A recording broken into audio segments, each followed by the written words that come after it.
BPL থকা দৰিদ্ৰ পৰিয়ালৰ ছাত্ৰ-ছাত্ৰীৰ পৰা পাইকাৰী হাৰত ধন সংগ্ৰহৰ অভিযোগ টিলাপাৰা হাইস্কুলৰ প্ৰধান শিক্ষক মনোৱাৰ হুছেইনৰ বিৰুদ্ধে ধন সংগ্ৰহৰ অভিযোগ উত্থাপিত হৈছে শিক্ষক মনোৱাৰ হুছেইনৰ কৰ্মকাণ্ডক লৈ হতভম্ব বিলাসীপাৰা সচেতন মহল শীঘ্ৰে ব্যৱস্থা গ্ৰহণৰ দাবী বিদ্যালয় অভিভাৱক আৰু ৰাইজৰ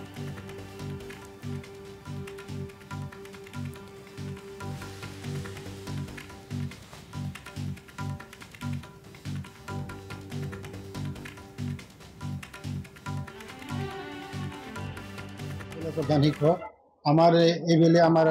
দশম শ্রেণীত ৩৮ জন ছাত্র-ছাত্রীর ফর্ম ফিল আপ করেছি টিলাপাড়া হাইস্কুলের আন্ডারে গতিকে আমি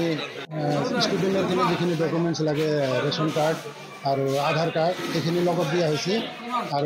১৪০০ টাকা করে জমা দিয়া আছে প্রত্যেকজন ছাত্র করে আমি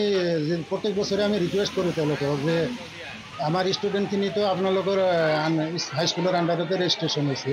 গতিকে আপোনালোকৰ স্টুডেন্টে যদি BPL সুবিধা পায় আমাকে দিয়ক আমাৰও স্টুডেন্ট দুখীয়া ঘৰত সেই হিসাবে আমাক না আপোনালোকে সেই ক্যাটাগৰিত নপৰে আপোনালোকে APL হিসাবে টকাখিনি দিব লাগে আপোনালোকে APL হিসাবে টকাখিনি ঠিকে দিছে কিন্তু তাতে যাই এই স্টুডেন্টখিনি BPL ক্যাটাগরিত দিওতে রেজিস্ট্রেশন কৰিছে আপোনালোকে গম পায় জানো সেইটো নাজানো তেনেহলে কি ক'ব এই ক্ষেত্ৰত এই ক্ষেত্ৰে তো আমি ৩-৪ দিন আগতহে গম পালো এনেকুৱা যে হৈছে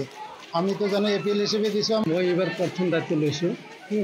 মই তেনেকুৱা ফৰ্ম ফিল আপ বা মোৰ 1 বছৰ হ'ল লোৱাৰ তো এই ক্ষেত্ৰত মই আগৰ পৰা শুনি আছিলোঁ যে ফৰ্ম ফিল আপৰ ক্ষেত্ৰত আমাৰ যিজনৰ দায়িত্ব দিয়া হৈছিল টিচাৰক সেই লৈছিলে তো এই 200-300 এনেকৈ লৈছিল 100 টকা লৈছিল তাৰপিছত মই খবৰ পালোঁ যে এইটো পইচা ল'ব নোৱাৰি তাৰপিছত এই পইচাখিনি মই ৰিটাৰ্ণ দি দিছিলোঁ আচলতে যিবিলাক APL কাৰণে 1400 টকা BPL কোনো পইচাই নাই আৰু কোনোবা যদি BPL নিদিয়ে তেনেকুৱা কাৰ্ড তেতিয়া সেই APL কৰিব তো আমাৰ যিখিনি ল'ৰা ছোৱালী 24 আৰু 23ত BPL কাৰ্ড দিছে সেইটো BPL আৰু কাৰোবাৰ যদি সিহঁতৰ লৈছে সেই পইচাখিনি গোটেইখিনি মই একদম ল'ৰা ছোৱালীক মাতি গোটেইখিনি ৰিটাৰ্ণ দিয়া হৈছে APL ফিজটো 1300 নে কিমান এটা আছে হা সেই তেনেকৈ সিহঁতে BPL থাকিলে তাৰ নাই BPL থাকিলে ফ্ৰী হয় আপোনালোকে যে 300 টকাকৈ সংগ্ৰহ কৰিছে কি কাৰণ সংগ্ৰহ কৰিছিল আৰু পিছত কিমান টকাকৈ ঘূৰাই দিয়া 300 টকা নহয় কিছু সবে 300 টকা দিয়া নাই 100 টকা দিছে কিংবা 200 টকা দিছে সেই পইচাখিনি আমি সিহঁতক 100 টকা ঘূৰাই দিছোঁ আৰু টেষ্ট পৰীক্ষা যে আহি আছে সিহঁতৰ মানে 23 তাৰিখৰ পৰা সিহঁতৰ